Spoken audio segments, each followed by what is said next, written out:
ઊંઘતું corporation, વધુ એક બ્રિજમાં બેદરકારી.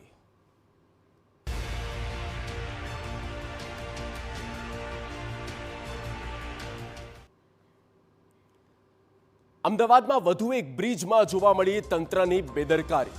લાગે છે કે એએમસીમાં બ્રિજ ચકાસણીની કામગીરી માત્ર ને માત્ર કાગળોમાં જ થાય છે. સુભાષ બ્રિજની ઘટના બાદ શહેરના તમામ બ્રિજની તપાસ કરવામાં આવી, તેઓને ફીટ પણ જાહેર કરવામાં આવ્યા. જોકે ગણતરીના દિવસોમાં એક બ્રિજની બબાલ સામે આવી ગઈ, જેથી ઉઠી રહ્યા છે અનેક સવાલ.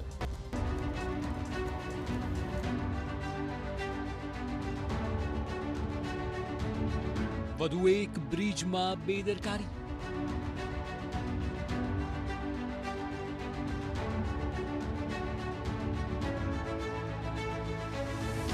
એએમસીમાં ક્યાં સુધી ચાલશે લાલિયાવાડી?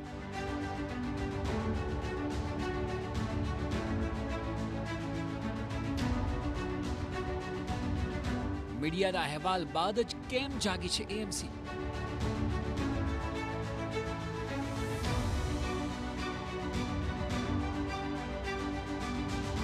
અમદાવાદીઓની સુરક્ષાનો છે સવાલ. 70 લાખ અમદાવાદીઓની સુરક્ષા જાણે કે રામ ભરોસે હોય તેવી સ્થિતિ જોવા મળી. પહેલા સુભાષ બ્રિજમાં અચાનક તિરાડ પડે છે અને તત્કાળ બ્રિજને બંધ કરવાની ફરજ પડે છે, અને હવે તો બ્રિજને તોડવાનો જ નિર્ણય લેવાયો છે.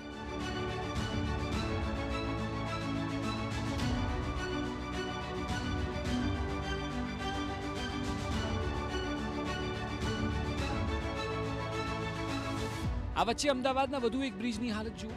સૌથી નવાઈની વાત એ છે કે આ ફ્લાયઓવર બ્રિજને હજુ તો 6 જ વર્ષ થયા છે.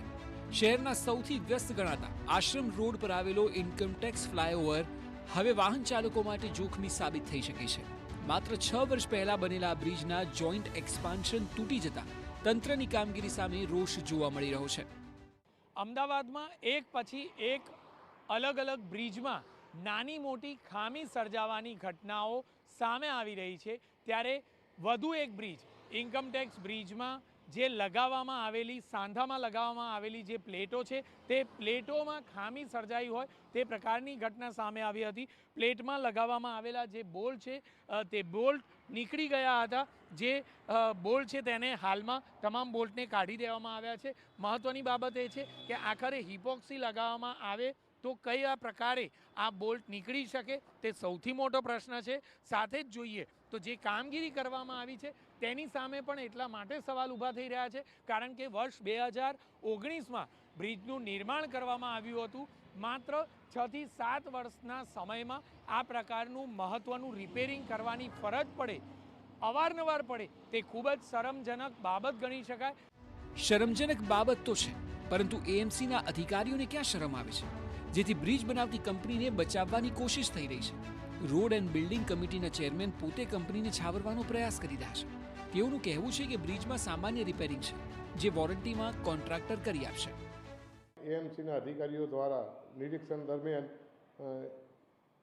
એવું જોવા મળેલ કે જે ફિંગર ટાઈપ એક્સપાન્ડ હોય જોઈન્ટનો, એમાં બોલ્ટ ઢીલો પડતો હોવાથી અને આજુબાજુનું કોન્ક્રીટ થોડું ઉખડી ગયેલું હોવાથી એનું અત્યારે હાલ રિપેરિંગ કામકાજ અત્યારે હાલ ચાલુ કરેલ છે. અને આ બ્રિજની રણજીત બિલ્ડકોન કંપની દ્વારા બનાવેલો હતો અને એને ગેરંટી પીરિયડમાં જ એ લોકોના ખર્ચે આ બ્રિજનું રિપેરિંગ કામ ચાલુ કરેલ છે. એટલે એએમસીના સત્તાધીશોના મતે બ્રિજમાં સબ સલામત છે, કોઈ ચિંતાની વાત નથી. જો કે વિપક્ષ આ મુદ્દે એએમસી પર સવાલો ઊભા કરે છે. કોંગ્રેસનું કહેવું છે કે માત્ર 6 જ વર્ષમાં બ્રિજને રિપેરિંગ કરવું પડે તે બાબત શરમજનક છે.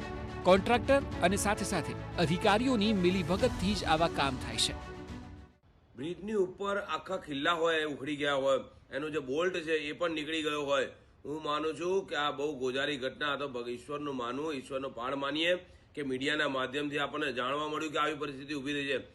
શરમ આવી જોઈએ ભારતીય જનતા પાર્ટીના પદાધિકારીઓને.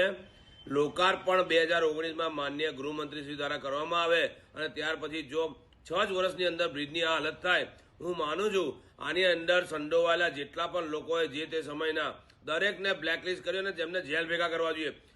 મહત્વનું છે કે રણજીત કન્સ્ટ્રક્શન દ્વારા વર્ષ 2019માં બ્રિજ તૈયાર કરવામાં આવ્યો હતો.